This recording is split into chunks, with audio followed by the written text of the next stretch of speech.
Apologize just a second, I need to do a number count. We do have an occupancy load in here for fire code, so if I. We can make this go really quick or we can make it go really slow, so please just bear with me, because I do have a bit of business I need to do.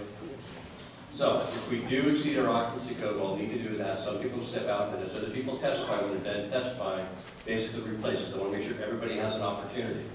So just bear with me so I can do a count so we can make sure that we're making sure the environments are safe. So if anybody does need to get out in an emergency, we can do that. Please bear with me.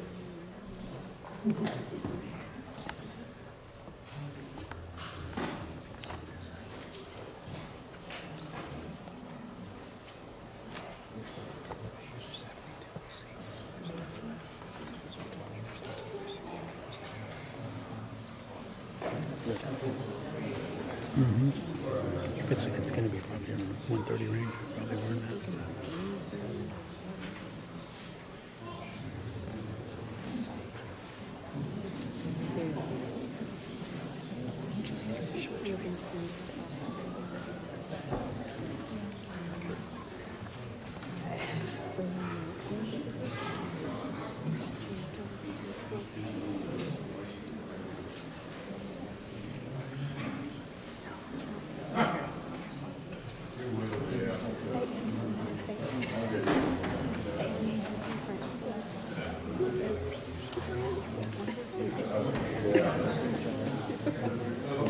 Count the kids that's fast and tell you.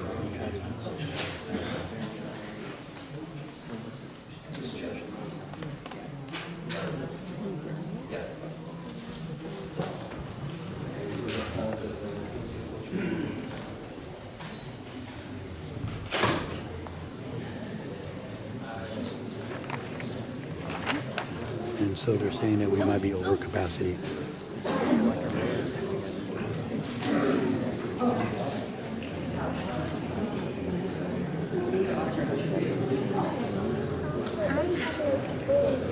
I will put this in my phone for you.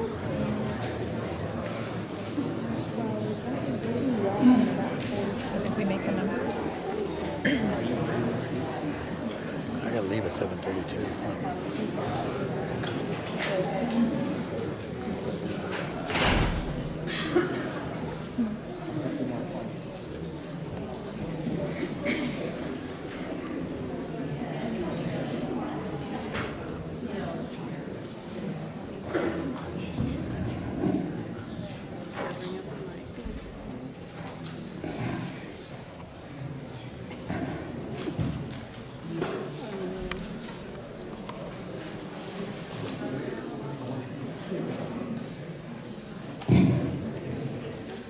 Just a quick count of what I need to at least ask. Ken, if you can wait out in the foyer. And then as we go through, we'll open up the doors so you can hear all the presentation and such. But at least for this room, I need to keep it at the 120. And so as soon as we have 10 people go through and make their presentation, if you could kindly, then step out, allow other people to step in, that would be wonderful. And we'll make sure that everybody has an opportunity to be here this evening.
Hey, I would kid if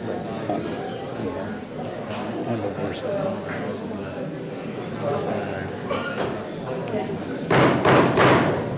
right, everybody, it's 6:17. Thanks for sticking with us and bearing with our fire code restrictions. The October 9, 2017 City of DuPont Planning Commission meeting is called to order. And so before we get started on the roll call agenda stuff, we have a whole lot of people here, which is awesome. I just kind of want to run through what it's going to look like, how it's going to run, what I'd like to see. So we've got some administrative work in the beginning. We're going to do the roll call, approval of the agenda, some minutes, stuff like that. And then what I'm sure everybody's here for is we'll jump into the public hearing. We'll have a presentation from staff. And then after that, we'll have an opportunity for testimony from the public. For testimony, I've got the sign-in sheets. For those of you who have marked out that you'd like to testify, I really appreciate it. I'll call you up and have you come up. If you haven't signed up and you wish to testify afterwards, you'll be welcome to. Everybody's going to get 3 minutes to testify. I'm going to be pretty strict on that. We have a whole lot of people here, and I want to hear from everybody. Staff has a timer, and they've got a red card and a green card. So they'll hold up the green card when we've got about 30 seconds left, and a red card when you have about 5 seconds left. Once it is 3 minutes, I will have to cut you off so we can keep the process moving and make sure we hear from everybody. When you're testifying, I would just ask that you direct your comments to me as the chair. Please don't direct comments to other members of the audience, to staff. It's really, I'm the appropriate recipient for all your comments. If you have questions, you're free to ask them. This is not a question and answer time though. If we deem it necessary, we'll consult with staff after the testimony portion and get answers to those questions.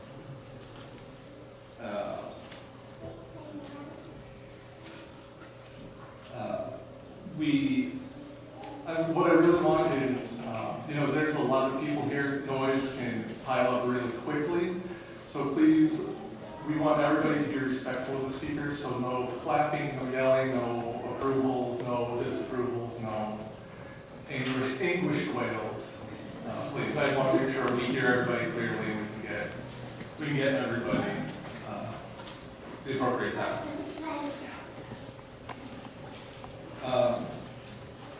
I said I've got this sign-in sheet that I'm going to start calling people off of. I'm just going to go down the list. Except for when we start the testimony portion, there are folks here with small kids. I'm going to ask them to come up first in case they need to leave. Kids, I've got 2 of my own that get rowdy and anxious. If you have any specific suggestions on language changes you'd like to see, that will really help us a whole lot. That's what we really need today, and that goes for commissioners as well. We've all been through this a few times. Specific language is what we really need. With that, I think we'll get started. First item is a roll call. Okay, good evening. Chair Barnes? Present. Commissioner Elliott? Present. Commissioner Wright? Present. Commissioner Buck? Present. Commissioner Tatum? Present. Commissioner Marlette? Commissioner Ballard? Present. Commissioner Warner? Present. Thank you. And the next item up is the announcement and approval of the agenda. It's a pretty short and simple one today. So if anybody would like to make a motion to approve the agenda. I move we approve tonight's agenda. Thank you, Commissioner Buck. Is there a second? I'll second. Thank you, Commissioner Tatum. All those in favor of approving tonight's agenda, please say aye. Aye. Those opposed? So passed. It's unanimous. Approval of the minutes. This is for the September 18th, 2017 meeting minutes. Again, included in our packets. Commissioner Buck. I move that we approve the minutes with amendment to the header, which has commissioners in attendance and commissioners absent, and Commissioner Tatum is put in both places. An appropriate amendment would be just commissioners, listing us all, and staff, taking out the excused and absence because those are down, already listed in the roll call.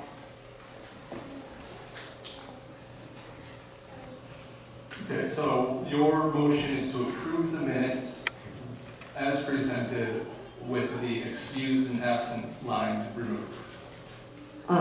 Also, in removing instead of saying commissioners in attendance, And it says commissioners, which says those commissioners on the board at the time of this meeting. And then the excused and attendance line being retracted because they're down in paragraph 2. Okay, And then it doesn't need to say staff in attendance, but staff, who's our supporting staff at this time of this meeting. all right. So the motion is on the table to approve with those changes.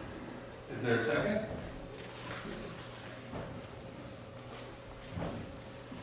I'll second. Thank you, Commissioner Wright. As a point of discussion, Commissioner Tatum is listed as both in attendance and absent. So for that reason, Commissioner Buck, if you'd like to rescind your motion to approve, we can make motions to change and then approve. That's what my motion does. It takes the excused absence away from the header. Sure, no, but my point is Commissioner Tatum is listed as both in attendance and as excused. But not in paragraph 2. Paragraph 2 is correct. I see. By removing the excused absence from the header, I see. Okay, so then, all those in favor of approving the meeting minutes with the change to the agenda to limit it to commissioners and staff and remove the excuse and absence, please signify by saying aye. aye. All those opposed? So passed. Sorry about that. Audience comments. So this portion is not the public hearing testimony. This is for audience comments on any items not on the agenda.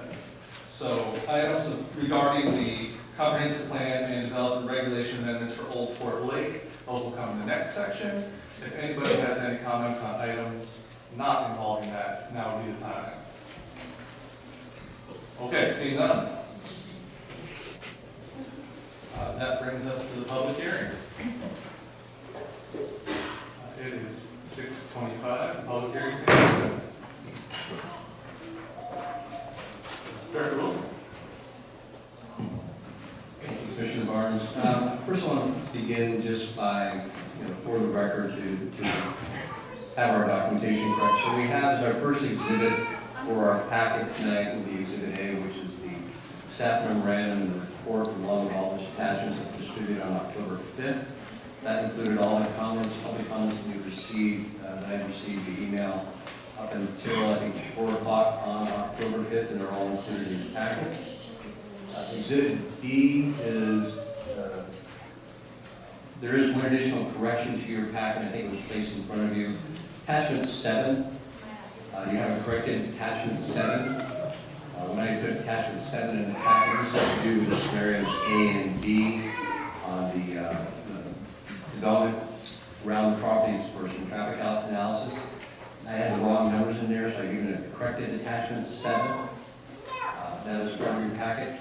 Exhibit B is going to be all the public emails which I have received to date. All of those have been provided to you in front of you, up through, I think there's 1 through 44, in terms of ones that I've added to your packet as of today. Those were anything I received after 4 p.m. October 5th up until the beginning of the meeting. I think the last email I received, I think was probably 4:50 or something of that nature. That's the last, I think Ambrose is the last one that you have in the packet. So those are all the exhibits, attachments and exhibits. So for all the comments and email and public, we both include that as part of your regular report as well as the exhibits that we gave to you this evening. I'm just going to provide a brief overview as to part of the reason why we're here, and I'm going to turn it over to my consultants. I have both Mr. Gibbons, who's the HPL's prime consultant, working with us on crafting the language related to the comp plan update as well as development regulations. And I also have our traffic consultant here, Lynn Reiner, who is with us also to provide a little brief overview regarding the summary we had done in terms of traffic and development analysis, and then all of us are available for any questions that you might have later on throughout the process. But essentially, this is the work that we're doing tonight. I know the Planning Commission, where we've done a number of activities related to updating our comprehensive plan. Under the Growth Management Act, we're required to update our comprehensive plan every 8 years. And then jurisdictions have a local option of doing one amendment a year to your comprehensive plan. You can only do one a year. In 2015, the city updated its comprehensive plan. One of the elements adopted, one of our goals under the 2015 update was because at that time the council was well aware there wasn't enough time to go an in-depth look at what we could do around the property identified as Old Fort Lake and our neighborhood and our comprehensive plan. So what they did is they addressed all the other issues in the comprehensive plan, and specific recommendation to come back and do a sub-area plan for the Old Fort Lake neighborhood at the next available time. Actually, when the plan was formally and officially adopted in 2016, we looked at getting it on our agenda, and I know from some of the planning commissioners, some of you are new, but we started talking about that we would be incorporating it into a work activity that we would undertake beginning in 2017. We've had a total of 4 items that we looked at in our comprehensive plan, this being the 4th, and this is the last item that we started working on in total beginning around June. And since then, we've had approximately 10 public workshops that we've had with the Planning Commission, or 10 workshops with the Planning Commission. We've had 1 open house, and then there was a mayor's roundtable that was conducted last week as well. So now what we've done is we've taken all the information that we gathered through all the workshops we've had with the Planning Commission, what we've been doing, prepared the final recommendations, and that's the packet we have for you this evening. As the Chair Barnes indicated, there's really 2 actions to take this evening.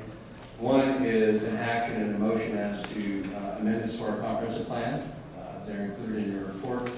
And then once that is done, is then go into a second and third phase and take action on proposed amendments to the municipal code or our development regulations, our zoning code, so to speak, which is Title 25 in the municipal code. So that would be a separate action we'd need to have done by the commission. So you'll have a motion and action on the comprehensive plan amendments and a motion and action on development regulation. Going back a little bit of history, I think one of the reasons why it was such a difficult challenge to undertake the work around Old Fort Lake beginning in 2000, when we were doing our update in 2015, is there are a lot of constraints that surround the property. The property is currently under 2 consent decrees with Washington State Department of Ecology, and the prior property owner then placed additional development restrictions or restrictive covenants on the property. None of those actions preclude us from taking a look at what we want to see occur on the property. And so what we do in our development regulations, what we do in our comprehensive plan is identifying where we want it to go. Any property owner who then develops into that property who wants to do a use that is constrained either primarily by the restrictive covenants, it's constrained by the restrictive covenants, would have to work to have those restrictive covenants in order to pursue those uses. Examples of that, the best example of that is the city owns Old Fort Lake. It's identified on our plan as being open space. It's an area that we would like to develop as a park. Parks are not permitted under either of the consent decree or restrictive covenants. So if we wish to develop Old Fort Lake as a park, which is what this plan involves in there, we would have to take actions to do whatever we need to do to meet the thresholds under ecology, as well as through the restrictive covenants to have those restrictions lifted in order to be able to develop it as a park. That's just one example. There are a couple of other land use items that we've called out specifically in the plan that they will be in the same boat. Again, the restrictive covenants nor the consent decree preclude us from taking a look at those activities and those uses that we'd like to have out there. We want to get them in the plan so we have an opportunity to try and achieve some of those at some point in the future. So with that, what I'd like to do is I'd like to turn it over to Mr. Ryan. Mr. Ryan will give you a PowerPoint presentation and walk you through the entire proposal. We have the entire packet, except for the last emails that I received today. I have it up on the screen and I can scroll through it, so if there's any pages you want me to go to, let me know and I'll scroll through those pages when they're up there. Then I'll have Ms. Reiner provide some comments, and again, we'll be able to respond to any questions that you may have with us. So at this point, I turn it over to Ms.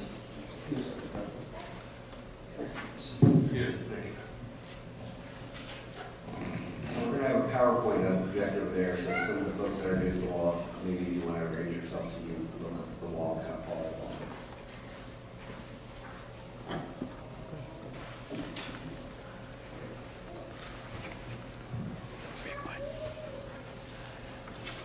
got a note for us to talk louder, so I'm gonna do my best on that.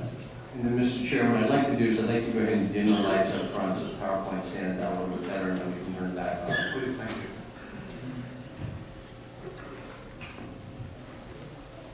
Okay, so there's quite a bit in this packet tonight. So this is for the planning for the Old Fort Lake. So there's actually three actual items that go along with that. So what I'm also going to do is kind of take a step back and talk about the background of the project, go over what the specific request is tonight, and then kind of break it down to the comprehensive plan change, the sub-area plan, and also the text amendment.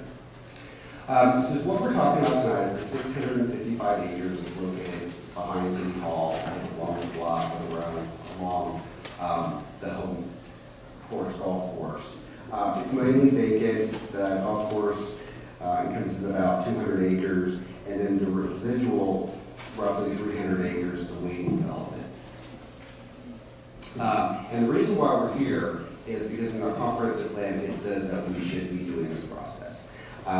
What other jurisdictions do sometimes is they just zone land and they just wait for private development to come. By your comprehensive plan, it's saying, city, why don't you go ahead and master plan what this area is going to look like one day, way ahead of development, so we're making sure that we are planning the right uses in the right places, identifying where those roadway corridors would go, where some open space areas are, where some amenities are going to go, and really taking kind of a holistic approach rather than just kind of zoning land and sitting back and waiting for somebody to come along and develop.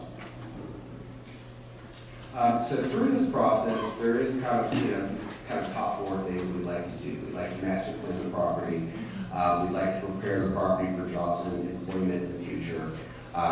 Identify some urban design elements, and that's more like how the area is landscaped, how the roads are designed, where these open space areas are, and then also provide some land use flexibility. And I'll talk to you about why that is needed a little bit later. So, Mr. Wilson talked about this consent decree.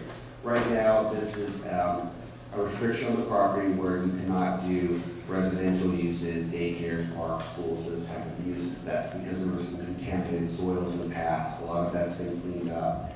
But if these uses are going to be introduced in the future, as what's going to be recommended in this plan, it establishes an action plan for us to take so that we can address this Department of Ecology consent decree and come up with an action to hopefully relax that and allow some of those uses in the future. Also, whenever you look at what's currently designated on the property right now, I kind of put this side-by-side comparison. This is in our comprehensive plan, so our long-range city plan, and then also this is the current zoning designation. They look very similar, and it has a business technology park designation. So all this gray area in here on both maps is zoned for employment type uses. And then you'll see the home course kind of outlined in here. We took their land holdings and we put that on there. You'll see that the home course actually has that same type of zoning on it right now. So whenever you look at the current ETP zoning, when you open up the zoning code, this is the kind of, how do you kind of summary what's allowed out there today. So for permitted uses, you're allowed to do some office, you're allowed to do commercial, it is limited up to 60,000 square feet. You can do some light industrial, you can do some research and technology type uses, and you can do some warehousing, except freestanding warehouse and distribution facilities are not allowed. And the slight difference between a regular warehousing and warehouse distribution in zoning language is warehouse distribution, you more like it's finished goods that arrive there, you're told and then distributed into stores. For conditional uses, these are uses where they might be allowed as long as you go to a public hearing. So if you wanted to do another golf course out here, you would go through a public hearing process for conditional use. Schools are listed there, freestanding wireless communications, and then what the code calls similar land uses. And I would just clarify that schools are just higher education.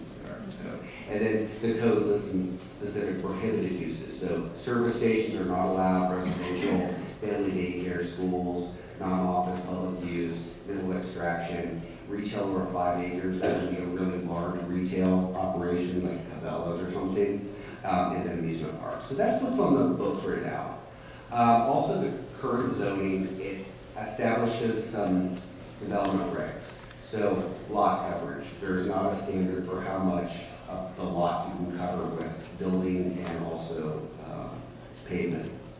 There is a 65-foot height limitation out on Old Fork Lake. The setbacks are 25 feet, plus there's some additional foot for every foot that you're over 40 feet in height. Landscaping is 30% of the lot, and then the building design generally just has middling walls. So that's what's currently on the books right now. So right now, whenever we look at Old Fort Lake, which is on the table right now, there is a few kind of zoning challenges. If we were to plan, if we hope that this area develops out, really well, it integrates with what the current neighborhoods are kind of set up. So the golf course right now, it has an industrial type of a zoning designation over it. There's really not a lot of land use variety, so if you did want to have, say, an employer come in and then you want to have apartments for those folks to live in next door, you can't really do that today. Also building scale, it's pretty much on a piece of property, as long as you do your 30% landscaping, the rest of the site can be developed. So there's a little bit of concern on how big buildings can be out there today. Also, there's some neighborhood compatibility. We wish there were some more standards in the code right now as these uses come in. And then there's no defined roadway pattern out there. So right now, if we don't do this plan, we don't know where the roads are going to go in the future. We don't know how each of the parcels within Old Fort Lake are going to be knit together with the transportation network and how it's going to plug into the other roadways out there. So those are some of the challenges that we kind of went into kind of identifying.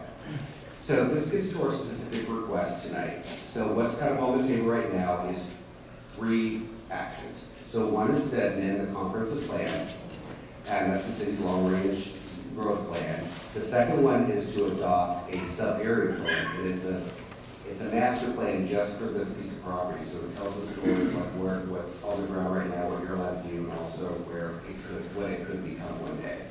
And then it would have amendments to your land use code or amendments to your zoning designation. So I'm going to go through each of these 3 items. It's a little bit technical, but I'll go in and come one by one so that we can have an informed vote tonight. Okay.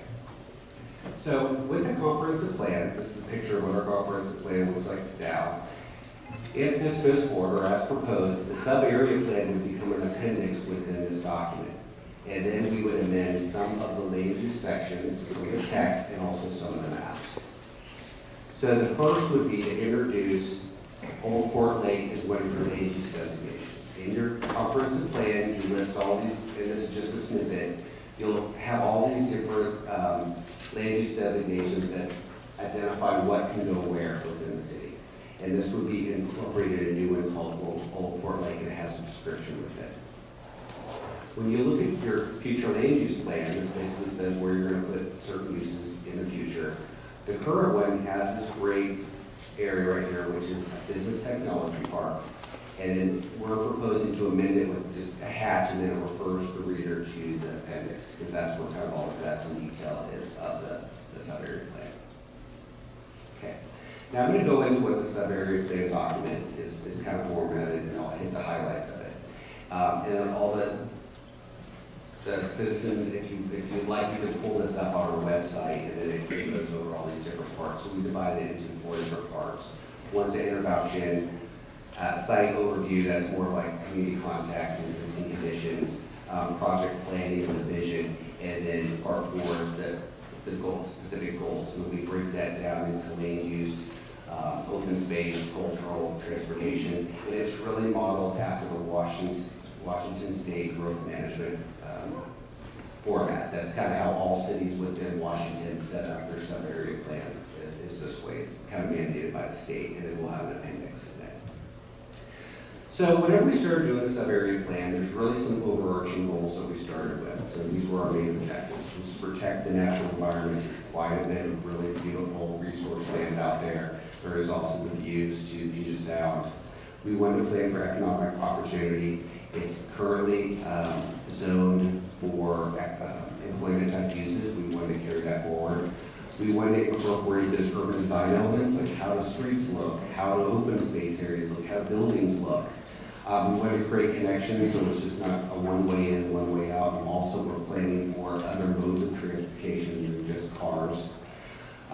We want to plan for amenities, and also we want to look at incorporating some housing opportunities. So if we're going to bring some great jobs to DuPont, we want to have that housing that complemented that. So hopefully we can capture some of those trips, internal to the property. Right now, the site's pretty much vacant, except for the golf course and then the clubhouse and those type of uses that complement that. There are some cultural sites on the property. There are trails that basically abut the property or run along the side of it. It's like on the south side, and then you have neighborhoods next to that. You have these great views over to the Puget Sound. You have neighborhoods that abut the vacant parcels, the developable areas within the Old Fort Lake. And then we have mainly 4 main landowners. You have the golf course, you have the city, which is kind of these brown colors, you have the tribe that owns this area over here by the creek, and then the rest of it is one large private landholder. So this is a really unique opportunity to get really only a handful of players on board to come up with a concise plan about how this area will be developed in the future. Going through the process, we identify some what we call opportunities areas, and these are these kind of round blobs there. Whenever you take out the environmental areas and the golf course, these are the areas that could be developed on in the future. There is a cultural site here that's the Old Fort site, and then there's the Wilkes Observatory that's up closer to the bluff. This parcel right here has really great views. You have the golf course that wraps around it. And then, of course, you have Old Fort Lake that is right in the middle of it, and you have some preservation land that's right around that area. So whenever we do these master plans, it's really a balancing act. It's balancing those guiding principles that I shared with you earlier. What are the opportunities on the site? What are the constraints on the site? And then balancing your community feedback. You'll also find a document that we did document in the appendix, and then also we gave a brief summary up front on what we heard through the neighborhood stakeholder feedback.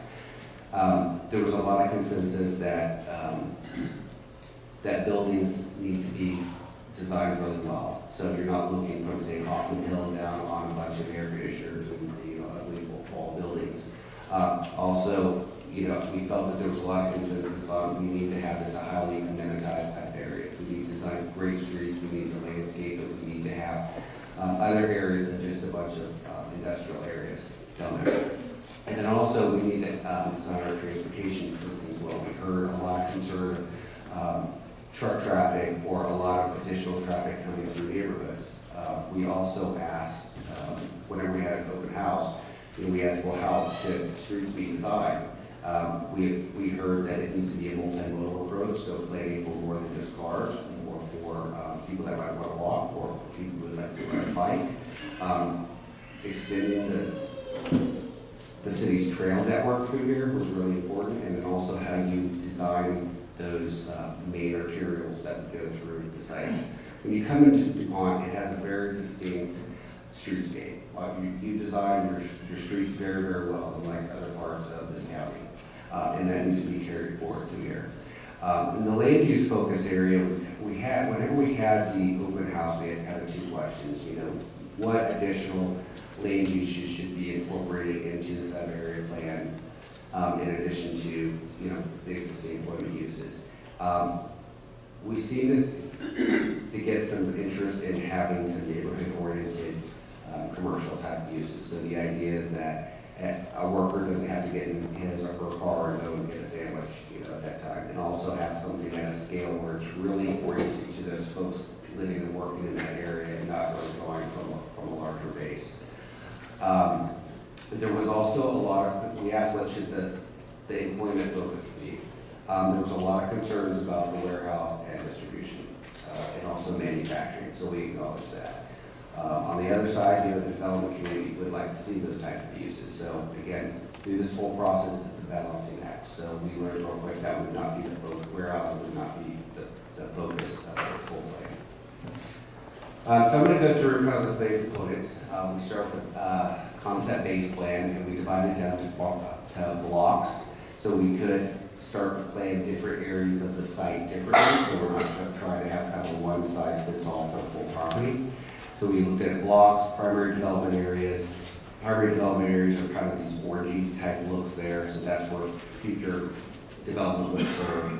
Open space area, that's where the green is. Primary roadways, there's some roadways down here, you'll be able to see that in the plan if you look online. And then the cultural sites. Cultural sites are these purple kind of diamonds there. So then we broke this down into, there's four focus areas.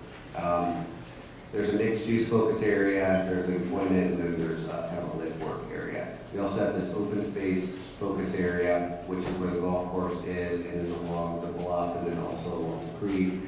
We have transportation, our roadway framework, and then the cultural resources. So I'll go through what each of these mean. So let me go back a little bit. So along the bluff, we identified that area as the mixed use focus area. So what that would look like, this is an idea where you would have some employment there, but you also might have an area for walkable shopping. So it's really serving folks there.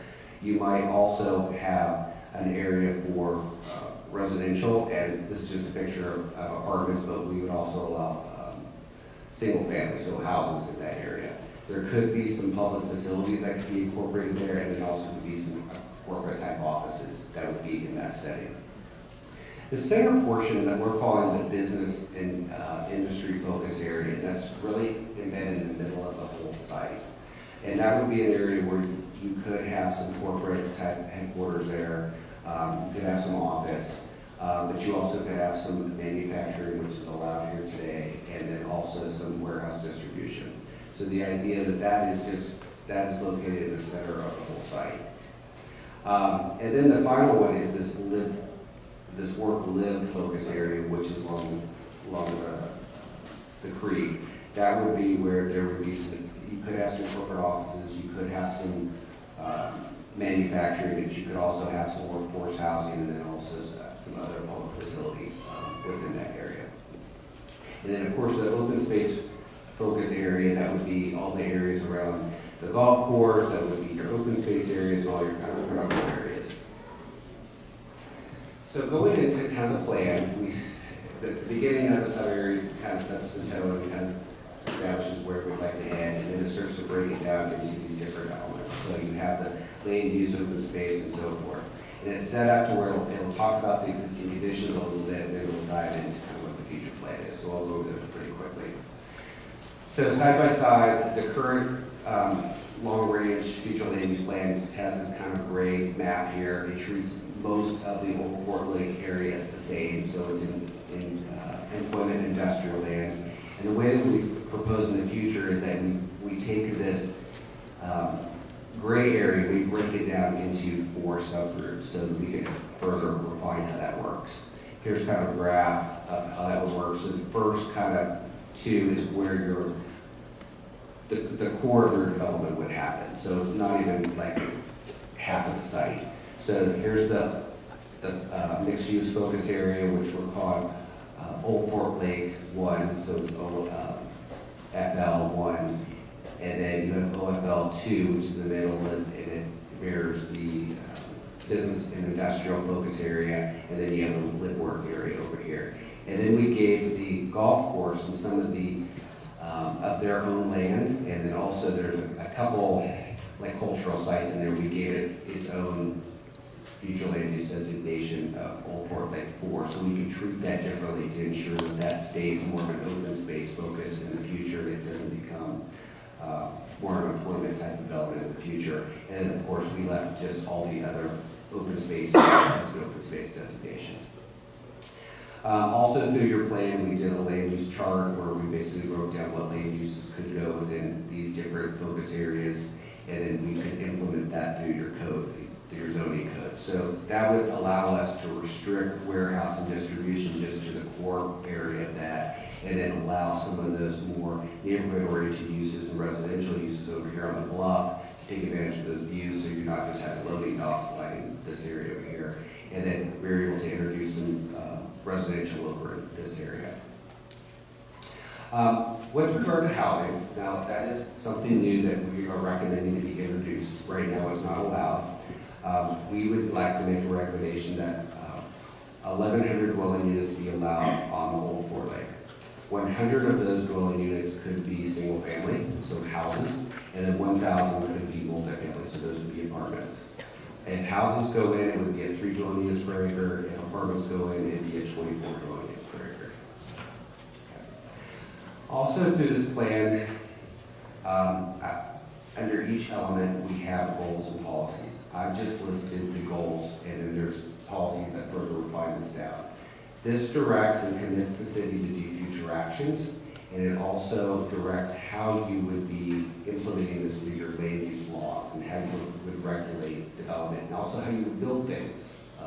So through this, one was to, the first was strategically plan for growth so that as Old Fort Lake develops, it continues the small town character of the city by protecting and enhancing development patterns. So that's going to commit us to updating our zoning code to make sure that we get the development form that goes along with this. Second one is plan for a wide range of mixed uses while preserving access and views to the bluffs, Puget Sound natural areas. 3 is provide family wage employment by promoting industrial facilities in the sub-area plan.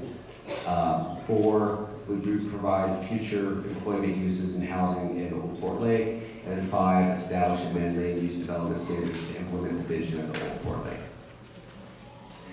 Going to the open space element, it's really carrying forward what's already adopted in your long-range plan. So you have this great parks master plan. It includes an area where future parks would be added, and then where trails would be extended. We carried that forward through this plan, and then we added a little bit to it. So you'll be getting the trails that's already on the books, and then there's a couple more alignments that we identified, like right down here, so you can kind of loop back to the city hall or the town hall on that loop.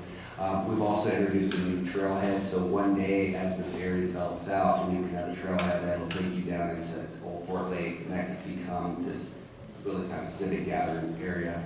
We identified the multi-use paths, which are a little bit different, and that's more like paved paths that would go alongside main roadways. So for multimodal, say like a bike commuter or someone who just wants to walk to work, they would still be able to do that.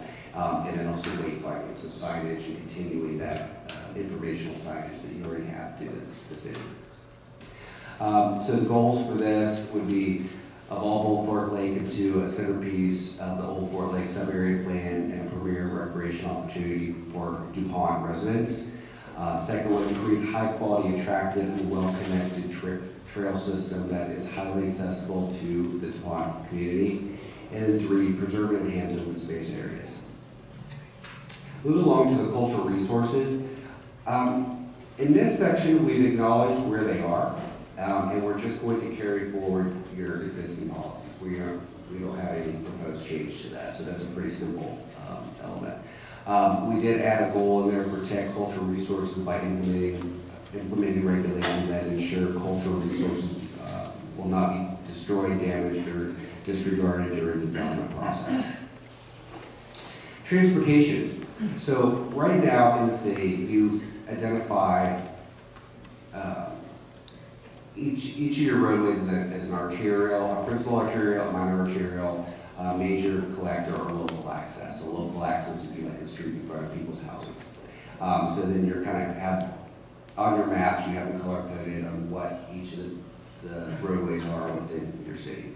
So we wanted to carry that forward, so in the future, we're planning out where the main roads are going to be well before they're developed.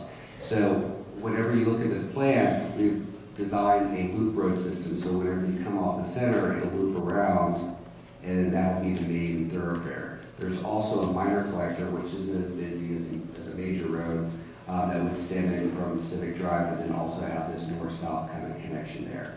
And then there's also a little stub up here that we're calling a local connection so that we can get folks access to this cultural sites that are up in that area. Remember back whenever I was saying how we wanted to plan for kind of a multimodal approach to our transportation, this would be generally the conceptual design of how the main road is to be designed. You have your travel lanes here, you would have a landscape strip on both sides, and to separate the walkers and the bike riders from the main vehicle travel lanes, and then we would be landscaping on both sides. So this could be adopted through your policies and also through your technical drawings. Okay, so for the transportation goals and policies, first we're going to provide a robust multimodal transportation network that serves as a variety for users or serves a variety of users. 2, provide excellent street design that complements desired future land uses and reflects community values. 3, plan a well-connected and efficient road network. And then we go into the capital facilities and utilities. This is, well, right now there's not a whole lot of utilities that's on the site.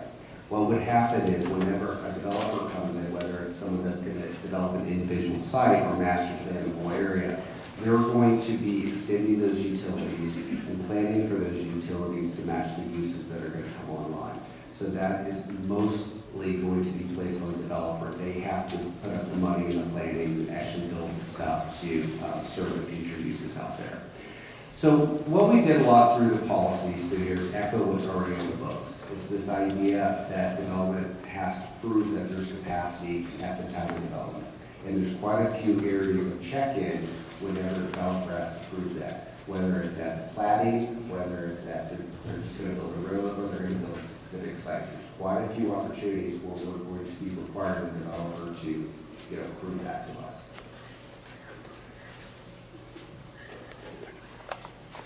So under the utilities, that's really where we're aligning with the concurrency requirements, and that's the idea that development doesn't occur until capacity happens there. It's also going to take the city a lot of coordination with the utility providers. So we provide some of the utilities, but the county provides some of those others. So we're going to have to work closely with them as development starts to come on board. That's what we're committing ourselves to. Okay, community character. We heard loud and clear that we want to have beautiful streetscapes continue into this area and also to have buildings designed well, so we aren't going to have bleak buildings.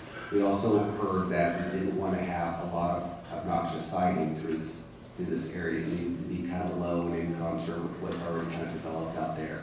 And then continue some of these amenities and educational signage that you already have to your city.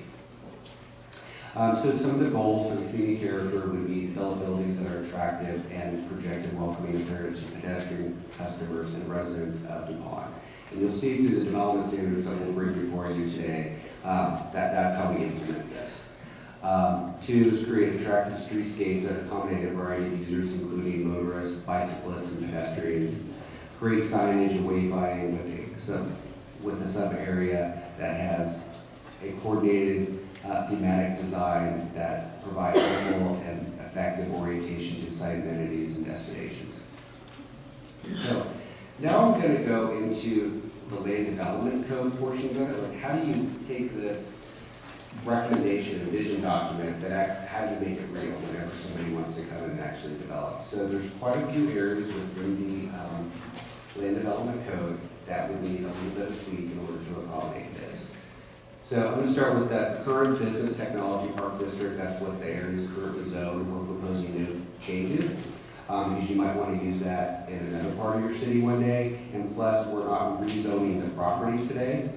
So it needs to have this kind of holding zone until the property actually gets rezoned. Under the land use districts and map section, we're just adding this new MUB, that mixed use village district. That'll be an implementing zone for the whole Fort Lake. Whenever you look at wireless communications, we're adding MUB district to where permitted in the table.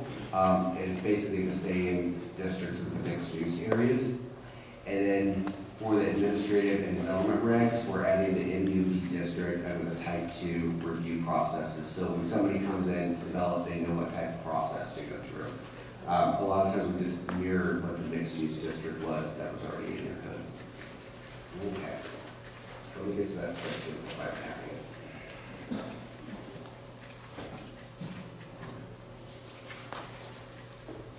Okay, so this is where the main guts of the whole thing is. This is in this new district called Mixed Use Village. It's a new district. It's modeled, it's kind of a hybrid between the existing business technology park district, the residential districts, and the some-area industrial district. We kind of picked and choose what would be most appropriate from each one of those. And then it also implements the sub-area plan, and it includes a few sub-districts. Okay, so this is what the future zoning map would look like. It looks very similar to the maps that are in the Old Fort Lake sub-area plan, and we're proposing 9 sub-districts. It's really so you can hone down at the neighborhood level or the block level to make sure you kind of customize what uses can go where. And this will allow us to treat, say, like the area over here, adjacent to the school, a lot different than, say, like this area that's in the middle of the whole site. Okay, you can't see this, but whenever you look at the packet, you'll be able to see it in there. So right now in your code, you just have this list of what can be there and what can't be there. We did this more table approach where you can see whether or not a use is permitted at different parts of the site. So the idea that a P would be permitted, a C would be conditional use, and then if it doesn't have anything in it, you can't do it. And if it has an A, you can only do it if it's accessory to something else. This also allows us to treat some of the zoning, some of the use a little differently. So up here, like manufacturing, right now in your code, if you want to do manufacturing, there's really not a limit. You can just go ask for it and get your plans approved, you can do it. We basically capped it at 400,000, and then if you want to go over that for a manufacturing building, you have to go in for a conditional use. So you would have a public hearing that you would need to prove that you're meeting all the standards of the code and also the comprehensive plan, do a public hearing process. And that would also allow neighbors to be able to give testimony, and a lot of times conditions would be attached to that approval in order to make sure that it was attractive.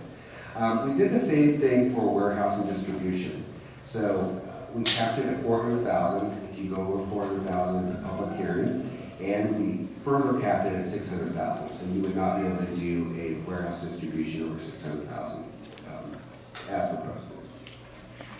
We also put in some prohibited uses. Those are such things as drive-through facilities, gas stations, fish processing, vehicle sales, things like wrecking yards. Sometimes those show up in industrial areas where you would make sure that those couldn't be allowed out here anymore, and then adult entertainment. So again, here's where we introduced the residential. We capped it at 1,100 units. 100 units could be single family at 3 units per acre. 1,000 units could be apartments. That would probably be multiple complexes. And that would be at 24 dwelling units per acre. One thing that we're introducing that's not in your code today, but I think it's going to give you a really good tool to control massing of big buildings, is to do this concept of floor-area ratio. A lot of your cities within the Puget Sound area use this tool. It's this idea that you limit the size of a building based on the ratio to the site that it's on. So for example, if you had a 1 acre site that's like 43,000 and some change, at a 30% floor area ratio, you can only get a 13,000 square foot building. So that would be, say, like a Walgreens, to give you kind of a perspective of what that is. You do not have that in your code right now. The only thing that really limits how big a building is in your code is you have 30% that has to be landscaping, you have some setbacks, and you have a 65-foot height. So this, I think, is a really good tool that you can incorporate through other districts within the city. The bulk and massing sizes, those like things like setbacks and then height, we carry those forward from your current code. Some of the ones for the areas that are along the Puget Sound where we want to have that walkable, neighborhood-oriented kind of a feel, we reduce some of those setbacks over there. This idea that if you do want to make it walkable, you want to put those buildings closer to the street, have more kind of a village type of a feel. But then in some of the other districts, say like in the middle of the site where the employment uses would go, we retain that 25-foot setback in that area. Another tool that we incorporated is that whenever you're within a certain, for example, if you're in 150 feet of a residential district and you are a site like an employment use, you're limited to 35 feet within that 150 feet of a residential area. So that was a really good tool that we think that is gonna really help with compatibility as this area develops. Same thing with the golf course, we're really sensitive about that. Within 50 feet of the golf course, you're limited to 35 feet.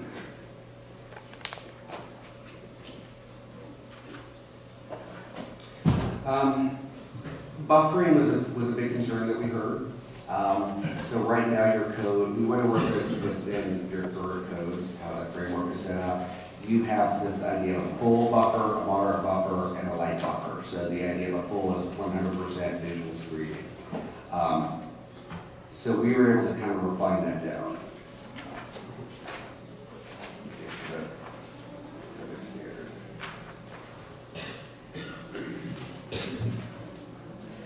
For a multifamily commercial, we use what's currently in your code, but let me get to warehouse and manufacturing warehouse. So this is kind of an idea how this would implement. So this would be where a warehouse and manufacturing would be proposed. Along the residential areas, along the golf course, that's a full buffer. So that's full screening along those areas. Along the main roadways, it's a moderate screening. So it's about 50% of screening. So that's going to be heavily landscaped through there. And then we have other requirements where you can't have loading docks and everything facing roadways. So I think that's going to work out pretty well. That's not currently in the code. We do have some design standards. We do want to apply your current multifamily design standards to those uses in Old Fort Lake. Also commercial mixed use design standards, which are not applied to this area today. We want to apply it to this area. And then we want to establish new design standards for industrial uses in this area. So that would allow us to address blank walls, emphasize entrances, downplay parking lots, and then screen those loading areas. We also want to introduce pedestrian amenities in the area. A lot of that is like having a sidewalk connection from the street to the main entrance, and then having a pathway across parking lots. Again, that's not applied in this district today.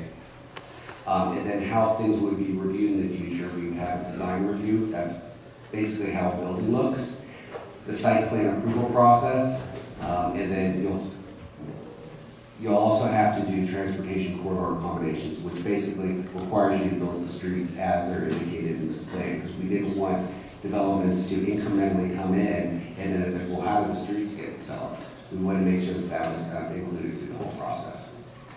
Okay, then also through this proposal is to incorporate the floor area ratio definition in the back. It's currently not in there. We borrowed this from Pierce County to make sure that we're consistent with other jurisdictions within this area.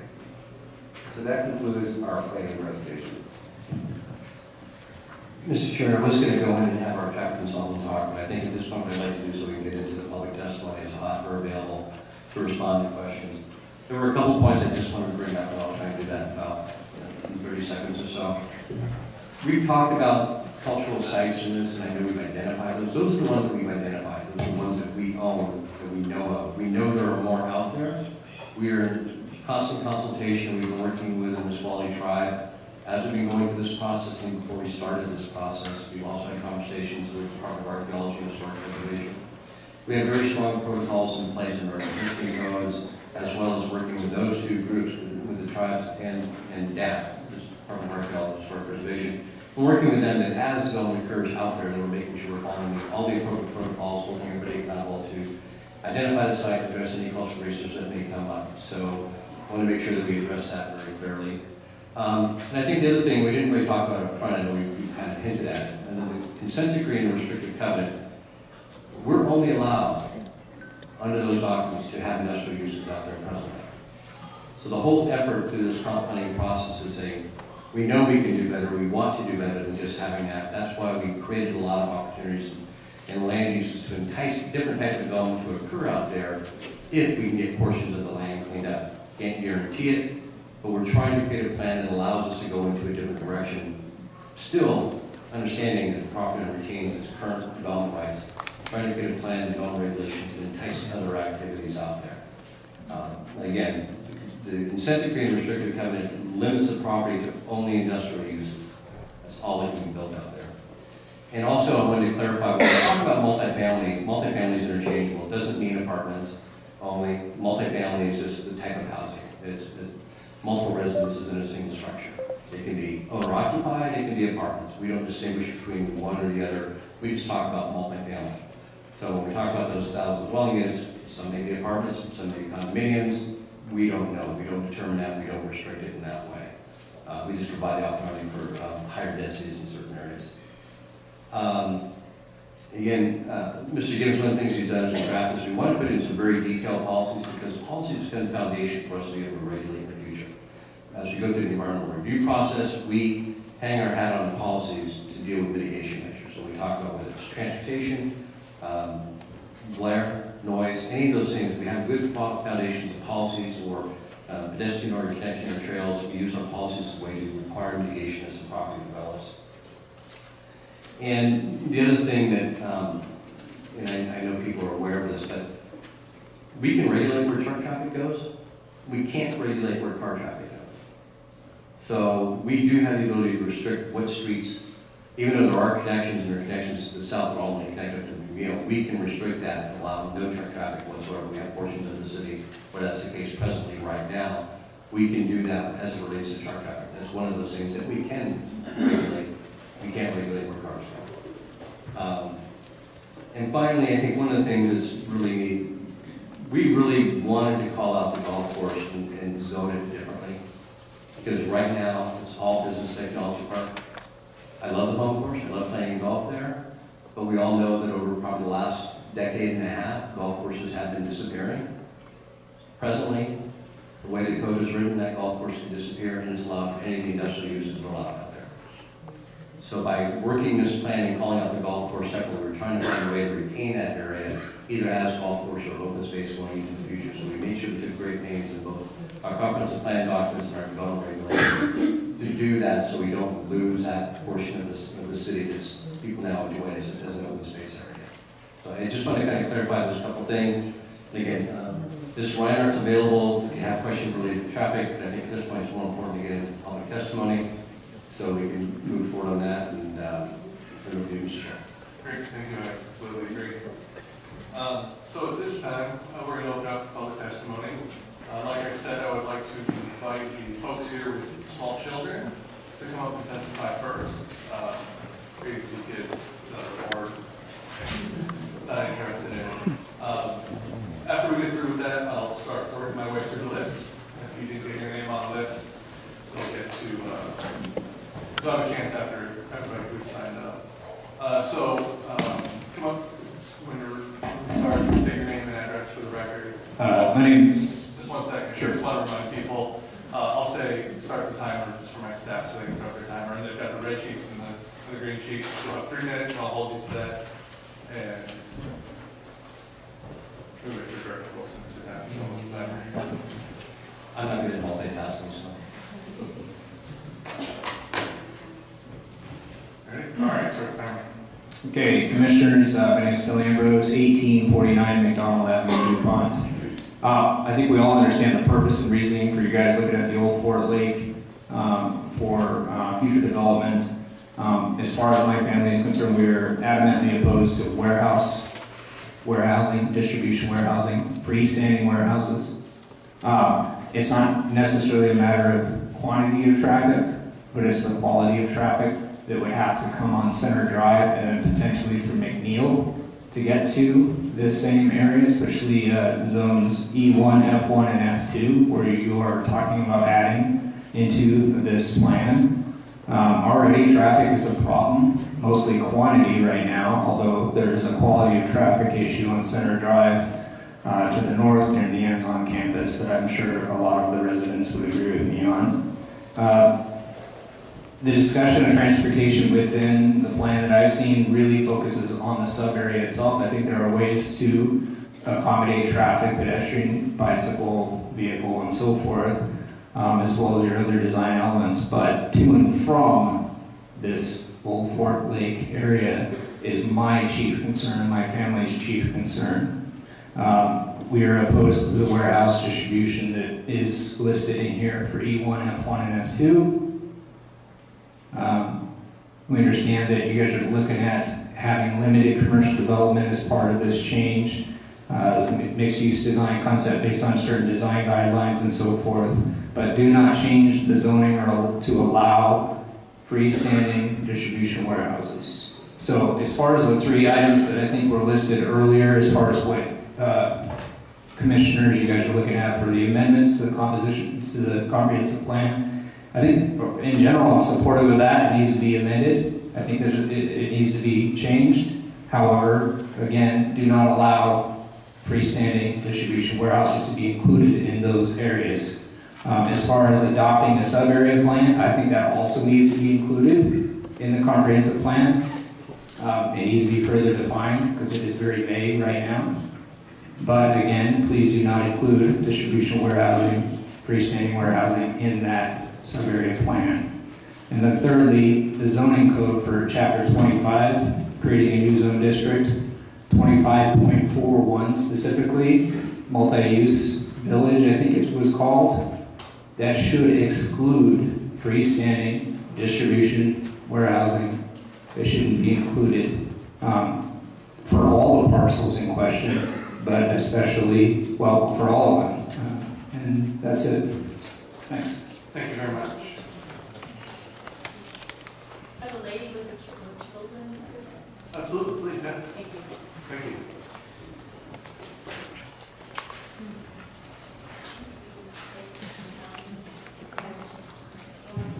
Mr. Chair, if anybody does have anything to distribute, they can distribute it to me, please, so I can log in. Yeah, that way we'll and I'll make sure pass we it have a out. copy of it included in the record, and they can distribute it out to everyone. Just to, And then, Tower. and can we pass it? Yeah, yeah, they'll pass it out. I need to. There's one for each of them. Okay, sorry about that, I didn't know anybody else was bringing that. That's okay. I'm bringing presents. Let me know when my clock goes. I don't want to. You ready? All right, start the timer. Hi, my name is Lisa Merkel. I'm a Navy veteran who's a military spouse whose husband just left today. Sorry. And mom of 2 small kids. Whew. I am here to state my opposition against changing zoning laws that would allow freestanding warehouses around Old Fort Lake. As a military family, we chose to live in DuPont rather than Lakewood or Lacey or Olympia because it is a special, it is master planned community with a small town feel.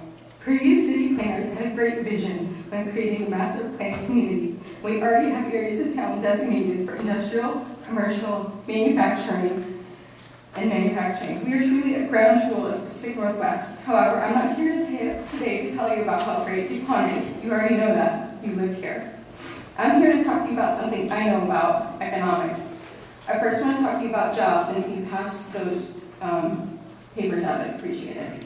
As you can see from the handout, warehouses don't create many jobs. Warehouse businesses invest capital into technology, not human manpower. As you can see, if you get papers, for every 500,000 square feet of building space, an automated high-cube warehouse distribution center would only create 125 jobs. Compare that to the 925 jobs created if we keep the land zoned for a business park. Rezoning to allow for warehouses is not the highest and best use for the land from a job standpoint. Second, I want to talk about trucks and roads and your tax dollars. Trucks damage roads. You have been told by the city countless times that warehouses will bring less traffic. They're using old data from the ITE in 2012 that doesn't account for high-cube warehouses since these type of warehouses are relatively new. ITE published a new study in 2016 with updated traffic statistics. So using the most updated data I have provided to you, there actually is not much difference between the daily trip rate of a warehouse fulfillment center or parcel hub as compared to a general office building. Pierce County estimates that 800 new truck trips will be generated a day with proposed warehouse site plan application at the Intel site. The Intel site is 93.16 acres. MU5 that you are looking at rezoning is 95.5 acres, so slightly bigger. So although the developer hasn't created a building proposal, he doesn't even own the land yet, we can easily estimate that by changing zoning, we would be adding at least 800 truck trips a day. Why does this matter? Because trucks damage roads. Just one semi-trailer truck with 3 axles is equal to 1,081 passenger cars. And as taxpayers, we are responsible for maintaining these roads. We only have a finite amount of money for road repairs, and if we keep allowing a disproportional amount of heavy-duty trucks on our roads, their lifespan greatly shortens, and we as taxpayers will be stuck holding the bill. So where we go from here, the plan you have is 95% good, except for allowing freestanding warehouses. I urge you to delete all language and text from your plan that mentions freestanding warehouses into the zoning proposal. Let's do what's best for the residents of DuPont and not the developer. Right on time. Thank you very much.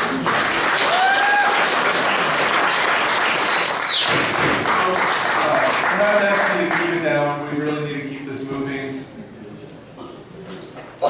Is there anybody else here with small children that would like to go? All right. If we find any, I'll let them jump in. So then, at that point, Lawrence Genova, you're going to be up first. And following that is going to be Dennis Clark, it looks like. One second. You ready? Okay, start the timer. Please. So I was originally here to talk about the memorandum of understanding of copperleaf and how I oppose that. But then after watching the presentation earlier, I started thinking, who's really driving this warehouse thing? Is it them or is it the city? And I realized it was the city because when you look at the draft attached to the packet for the comprehensive plan, you see a line in there that says, warehousing and distribution were expressed by some, but never actually says who. And then we're here talking about removing the whole free, or keeping the restriction of freestanding warehouses in the code.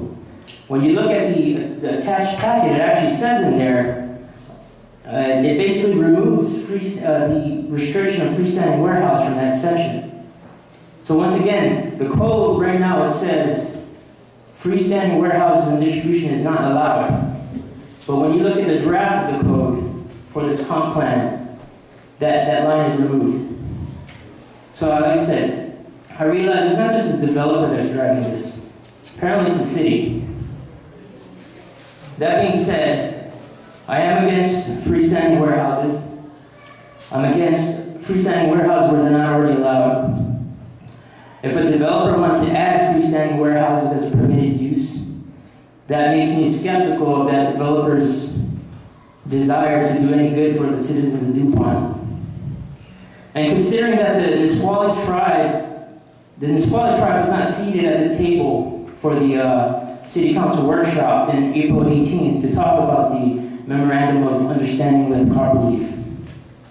And there's a letter that exists between the Nisqually tribe and Mayor Courts, very recently dated on September 29th, voicing their concerns about the comp plan amendments. With all that being said, it makes me very skeptical of the developer and apparently the city and the mayor's desire to protect cultural and natural resources. If the developer or any developer can't make something profitable with the existing land use, then that's their problem. Don't make it our problem. And please don't make it the Nisqually tribe's problem either. Thank you. Thank you. Dennis Clark. And after that, it looks like we're going to have James Harbaugh.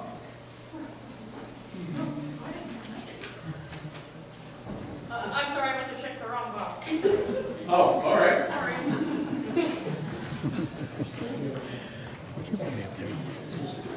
Oh, I apologize, I wasn't your line anyway. Mr. Chair, just record keeping, so the handouts from Ms. Merkel are identified, will be attached, or they'll be exhibits B45, B46, and B47. Mr. Clark has just handed me a copy of his testimony, that will become B48. We're keeping a running record here, so to make sure that everybody in the audience knows we're keeping a running record. Yeah, just so to make sure that everything's in the official record. As soon as Director Wilson's ready with the timer.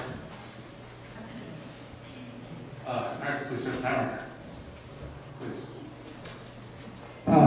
Good evening, this is Dennis Clark at 2237 Anderson Avenue. I want to speak with you from the perspective of a land use planner. I will be providing expert testimony on the basis of my 32-year career spanning the range from Pierce County Planner for the Gig Harbor Peninsula to similar positions in Stelcombe and Puyallup. In 1990, I was hired to coordinate with officials and citizens in DuPont and the Weyerhaeuser Real Estate Company to initiate a planned community here. I am the principal author of the first comprehensive plan adopted in 1990, the same one used with modification today. What is special about a planned community is the opportunity to determine a layout, highlight the unique community features, and place them in balance.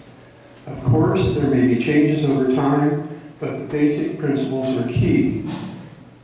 At that time, we began with a shared vision that DuPont would be a model small city known for its planned setting and hometown sense of community, a place that blends natural beauty and rich Northwest history with a proactive approach to its future. We use the principles of new urbanism or traditional design.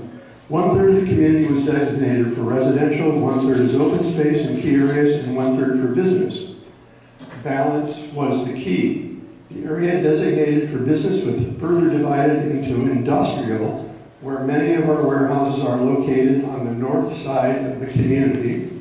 Manufacturing and research park, think Amazon and the former Intel site, and the area around the city's gem known as Old Fort Lake.